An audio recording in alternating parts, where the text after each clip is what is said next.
You hadn't seen him in 4 years. The last time was on the university campus under the cherry blossom trees, your heart pounding in your chest as you told him you couldn't be with someone who made you feel so small, so scared.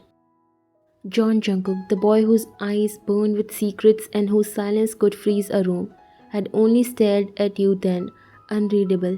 He had turned and walked away without a word. It's not like he ever insulted you. In fact, you were the only girl who got his attention and soft side, but you were too innocent and sweet for his cold personality, so you rejected him, even though you had feelings for him. Now here he was, standing in the entryway of your sister's new home, shaking hands with your father. You never thought fate will bring you face to face again. He's your sister's brother in law. You stood at the top of the stairs, frozen mid step, watching the familiar slope of his shoulders, the way he tilted his head slightly when he spoke. Jungkook was wearing a black button up, sleeves rolled up to his elbows, a silver chain peeking from under his collar. He looked older, sharper, more unreadable. As if sensing your gaze, he looked up. Your eyes met, but instead of softening or acknowledging you, he gave a curt nod before turning back to greet your mother. The coldness in that moment was like a slap. That's Jungkook, Rika whispered beside you, barely hiding the amusement in her voice. Taeyong's younger brother. I know, you murmured.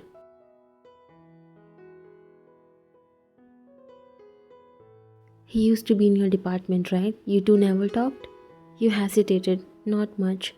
Dinner that night was tense.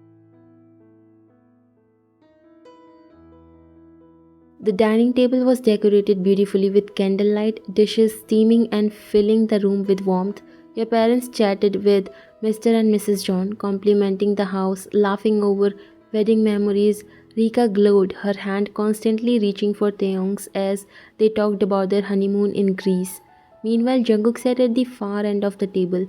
He hadn't said a word beyond polite greetings. His arms were crossed, fingers tapping against his elbow occasionally.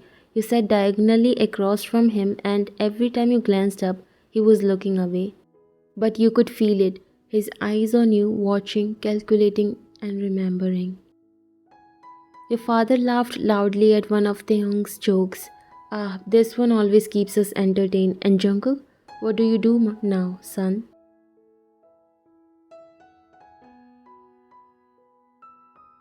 Jungkook glanced up. His voice was low. I run a part of the family business. Ah, the serious one, Mr. John said proudly. Jungkook offered a small smile, but it didn't reach his eyes.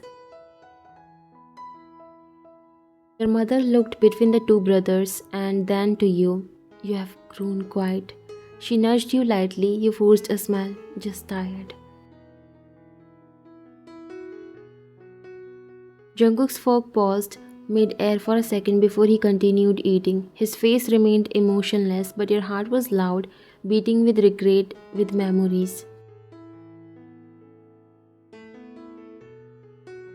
Later, as you walked out to the garden for fresh air, the night air cooling your flushed cheeks, you heard footsteps behind you. Still running away, came the familiar deep voice. You froze and slowly turned. Jungkook stood a few feet away, hands in his pockets, face unreadable. The air between you felt like static. The garden lights cast shadows across his sharp features. I didn't run, I left. You said, your voice firmer than you expected. Same thing. He muttered, eyes scanning your face like he was trying to read something that had long faded.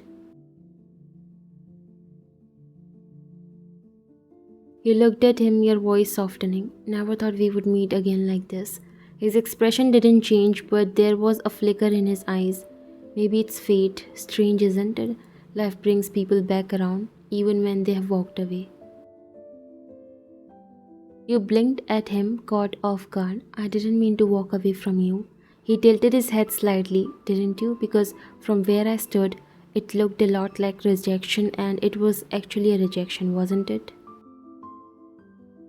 You inhaled slowly, stepping forward, though the distance between you still felt endless. You were never rude to me, I know that now, just hard to reach. And I was young and confused. I didn't know if I could handle someone like you. Someone like me, he repeated, his tone turning colder. Right, the guy who was too intense, too quiet, too much of everything you didn't know how to deal with. That's not fair, isn't it? He met your eyes now and it stung. You made your choice back then. I didn't chase you because I thought maybe that's what you wanted. I didn't know what I wanted. Jungkook, I was scared of how much I felt. You made me feel too much too fast. He scoffed quietly, looking out into the garden. And now you feel safe around me suddenly, just because time passed? No, not safe, but I regret what I did, and I wanted to tell you that. There was silence. He ran a hand through his hair, jaw clenching briefly. Regret doesn't fix things, he said finally, and it doesn't change the fact that I waited for nothing. Your chest ached. I never meant to hurt you. He gave a half smile. It wasn't kind. You didn't even know me enough to hurt me, remember? You looked down, swallowing the lump in your throat. I want to know you now, if you let me. He didn't reply. Just turned and walked away, his footsteps echoing in the still garden, leaving you behind again. But this time it wasn't the same because now you weren't scared, you were determined. You hesitated, then took a small step closer. I'm sorry for the rejection. I didn't know I could bear the coldness, and to be honest, I was scared back then. I didn't think we could be a match. He didn't respond right away. His gaze stayed on you, heavy and unreadable. Then he scoffed faintly, looking away. You didn't think I was worth the risk. Got it. That's not what I meant. Doesn't matter now. You bit your lip, chest tightening. It does. To me, it does.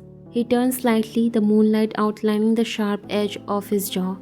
Well, too bad. Some things you don't get to fix with a sorry. You felt your throat close up.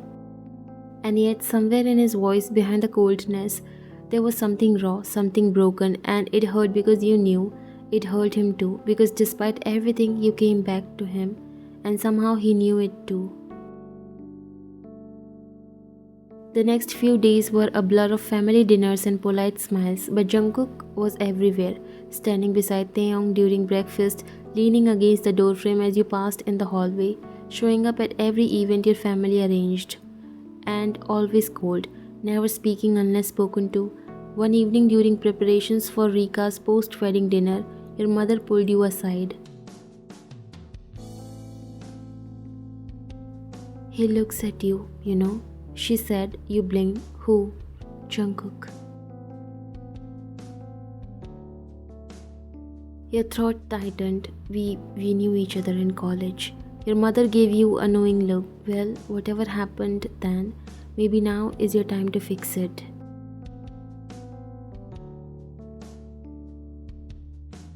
But it wasn't that simple.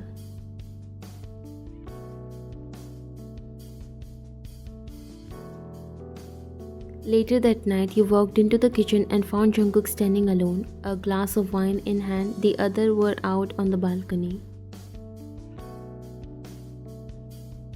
He didn't look at you, still as naive as before. Your steps faltered. Excuse me, you heard me. You frowned, stepping closer. Why are you always cruel to me? He set the wine glass down, not looking up. Why did you reject me? The question wasn't loud, but it carried weight, like he had been holding it in his mouth for years. You exhaled, steadying yourself.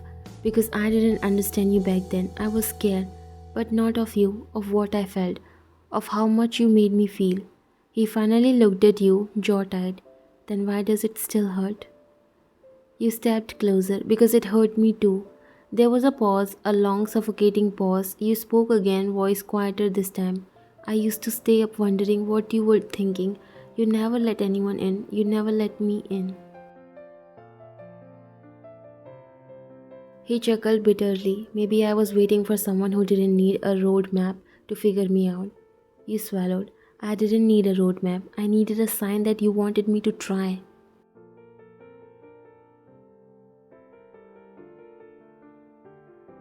He turned to you, eyes sharp. I was always there, always.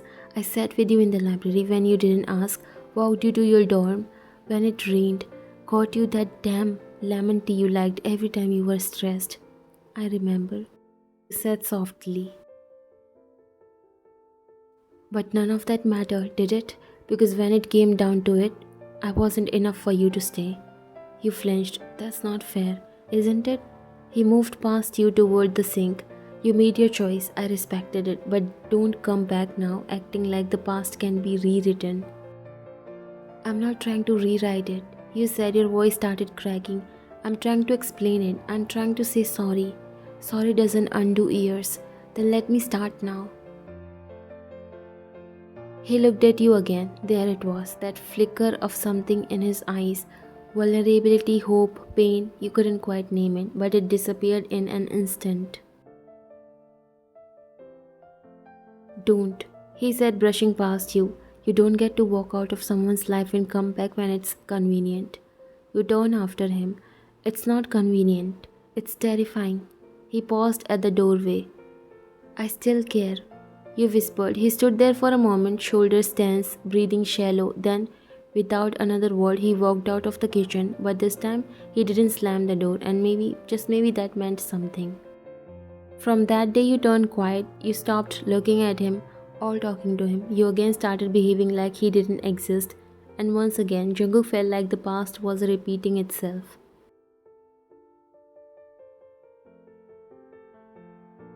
It was Rika's birthday. The living room smelled like vanilla cake and roses. Fairy lights draped the walls.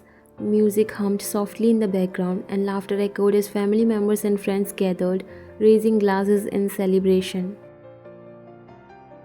You wore your favorite dress, not for him, that's what you told yourself, but your heart stuttered when he walked in. John Jungkook, all black, understated, distant.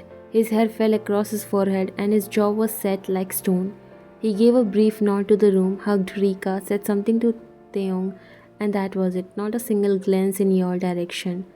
But you felt him. Every time you laughed, every time you leaned towards someone else in conversation, every time you looked like you had moved on, he noticed.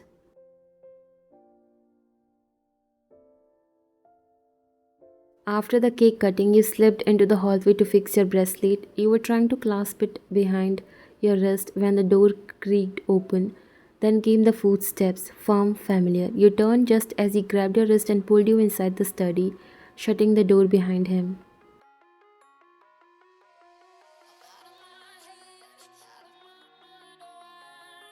What are you doing? You hissed, breathless. He stared at you like he had been holding everything in for far too long. Do you love me or not? The air thinned around you. You blinked. What? His voice was raw. Because if you don't, then fine. I'll stay away. I'll walk out of this house and disappear again. But if you do, if there's even one piece of you that still feels something, then stop pretending I don't exist. Your lips parted but nothing came out. I can't do this anymore, he whispered. I can't stand in the same room as you and pretend I feel nothing. I can't watch you act like the past was some misunderstanding, like I didn't mean anything.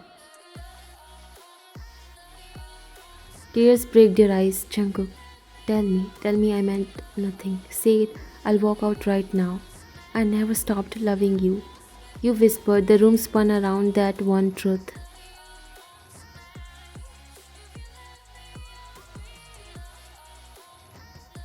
He took a step closer. Then why? Why did you look at me like I was a stranger these past few days? Because you treated me like one. You replied. You shut me out before I even had a chance to fix things. You put up this wall and dared me to climb it. And you think I built that wall for fun? I was protecting myself. You shattered me when you walked away. You stepped closer and I broke too, Jungkook. You just never saw it. There was silence. His hand brushed your cheek. I was scared you would hurt me again, and I was scared you would never forgive me. And then his lips met yours. It wasn't soft, it was desperate, hungry. 4 years of pain and silence and unspoken love crashing together in one dizzying kiss. He pulled away first, just rising and falling. I hated you. I tried to, but you are the only girl I've ever given my heart to and will forever be. He whispered. You smiled through tears.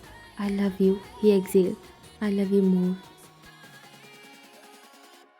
The days that followed were quieter, not cold, just secret, shared glances across the dinner table, light touches in passing, a silent understanding beneath the small talk and family chatter. Only Rika seemed to notice the sudden absence of tension between you two, and the way her smile grew said everything. But pretending in front of everyone else, that was the hardest part until Sunday brunch. The John family had invited your parents over. Everyone sat around the long dining table, enjoying a sunny morning when your father casually asked, "So, any marriage plan on the horizon?"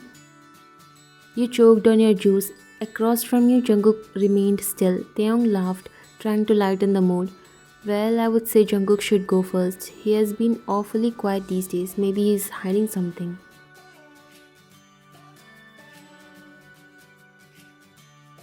You avoided eye contact. Rika raised a brow, sipping her tea. Or someone. Your mother chuckled. Wouldn't that be lovely if someone in this room was in love and not telling us? There was a silence.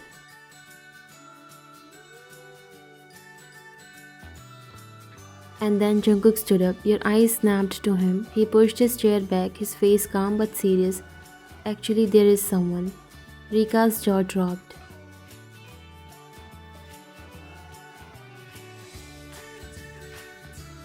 Jungkook? Mrs. John said slowly, surprised. You mean?